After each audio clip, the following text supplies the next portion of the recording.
सभी पत्रकार बंधुओं को नमस्कार। आज देश के प्रधानमंत्री जी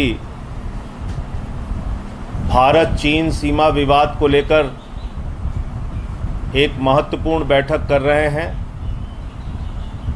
लेकिन उससे पहले कुछ सवाल है जिसका जवाब देश जानना चाहता है। काफी लंबे समय से भारत चीन सीमा का विवाद चल रहा है। खबरें आई कि उन्होंने हमारी जमीन पर कब्जा कर लिया है। कई दौर की वार्ता चली और उसके बाद एक ऐसी घटना सामने आई जिससे पूरा देश आज आक्रोशित है। देश के लोगों के मन में गुस्सा है। कई तरह के सवाल उनके मन में उठ रहे हैं, लेकिन भारत की सरकार का जो रवैया रहा,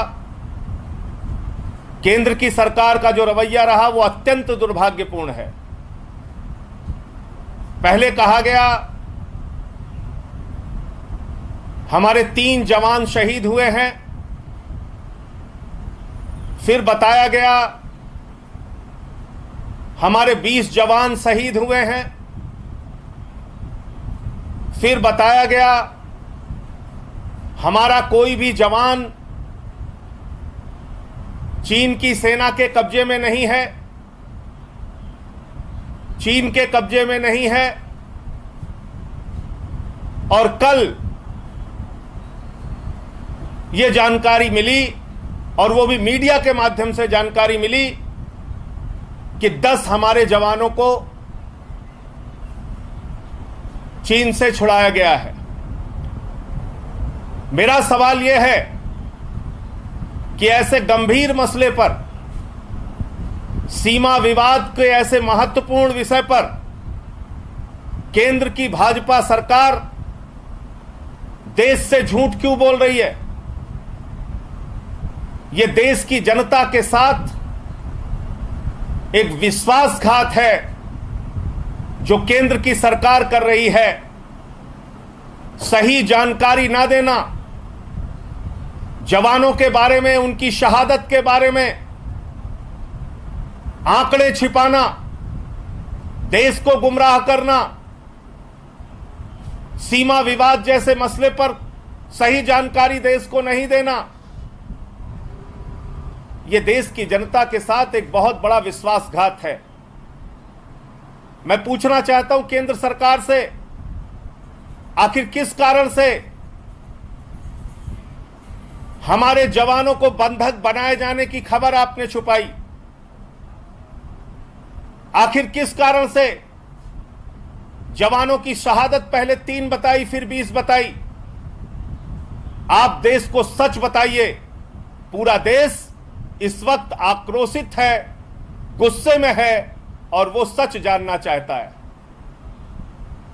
इस वक्त हमारे वीर सपूतों ने अपना सर्वोच्च बलिदान दिया है। हम उस जवानों के साथ खड़े हैं, सेना के साथ खड़े हैं। हम कोई राजनीति इस विषय पर नहीं करना चाहते, लेकिन पूरा देश इस वक्त चाहता है कि हमारे जवानों का बलिदान बेकार नहीं जाना चाहिए, हमारे जवानों की कुर्बानी बेकार नहीं जानी चाहिए। और भारत की सरकार बदला ले हमारे जवानों की शहादत का। पूरा देश चाहता है भारत की सरकार चीन से बदला ले। भारत की सरकार, देश के प्रधानमंत्री मुंहतोड़ जवाब दें चीन को। हमारी पार्टी और हम लोग इस मसले पर सरकार के साथ खड़े हैं। पूरा देश सही जानकारी चाहता है। सही जानकारी दीजिए देश के सामने। 1 अप्रैल के पहले की स्थिति सीमा पर बहाल होनी चाहिए। कभी खबरें आती है 60 स्क्वायर किलोमीटर चीन ने हमारी जमीन को कब्जा कर लिया। कभी कुछ खबरें आती हैं, कभी कुछ खबरें आती हैं। भारत माता की रक्षा के लिए हमारे वीर सपूतों ने जो कुर्बानी दी है, वो ये मांग करती है देश की सरकार से कि भारत की जो जमीन आज चीन के कब्जे में है, वो जमीन चीन से वापस ली जाए और 1 अप्रैल के पहले की स्थितियां बहाल की जाए।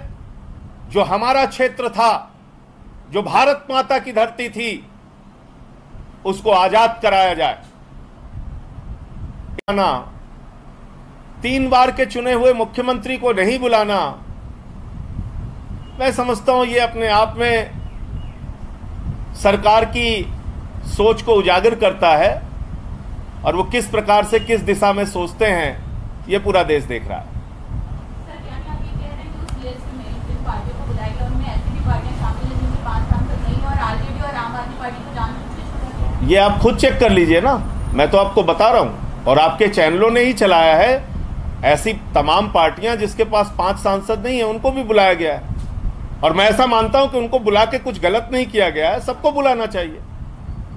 मैं तो सिर्फ एक सवाल कर रहा हूं कि 3 बार के चुने हुए मुख्यमंत्री अरविंद केजरीवाल क्या देश के महत्वपूर्ण नेताओं में शामिल नहीं है, या उनकी राय लेना भाजपा की केंद्र की सरकार और प्रधानमंत्री जी को जरूरी नहीं लगता है? मैं तो सिर्फ इतनी बात पूछ रहा हूं। और ऐसे समय में भी आप ये सब क्यों कर रहे हैं? ऐसे समय में सबको साथ लेकर चलने की जरूरत है। आप सिर्फ नारा देते हैं सबका साथ सबका विकास, सबका साथ लेना नहीं चाहते। तो आपको लगता है संजय जी, राजनीतिक कारणों से अरविंद केजरीवाल को दूर रखा जा रहा है? इसका जवाब केंद्र सरकार को देना चाहिए, इसका जवाब भारतीय जनता पार्टी को देना चाहिए। यह एक राष्ट्रीय संकट का विषय है,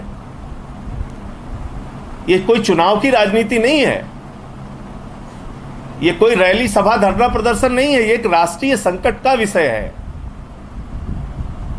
देश की सीमा पर विवाद चल रहा है, हमारे जवानों ने अपनी शहादत दी है,